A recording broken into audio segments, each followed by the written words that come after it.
31. alkalommal Szegeden szervezték meg Magyarország egyik legnagyobb hagyománnyal rendelkező sertés egészségügyi rendezvényét, a Köves napokat. A Köves napok az elsősorban állategészségügyi rendezvény, tehát a célközönsége állatorvosok, sertéspraxisban dolgozó állatorvosok, de ugye minden haszonállat ágazatban, így a sertésben is gyakorlatilag ez azt jelenti, hogy az agrárszakemberekkel, állattenyésztőkkel, telepvezetőkkel szoros együttműködésben van az állatorvos munkájának az értelme.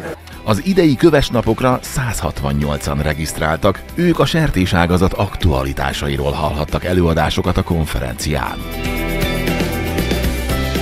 A kétnapos rendezvényen az aktuális járványügyi helyzetről is tájékoztatták a sertéságazat szereplőit. A hagyományoknak megfelelően minden évben Köves díjjal ismerik el azoknak a szakembereknek a munkáját, akik kiemelten segítik az ágazatot. A díj névadója dr. Köves János, állatorvos, aki a Filaxia ZRT megalapítója annak idején.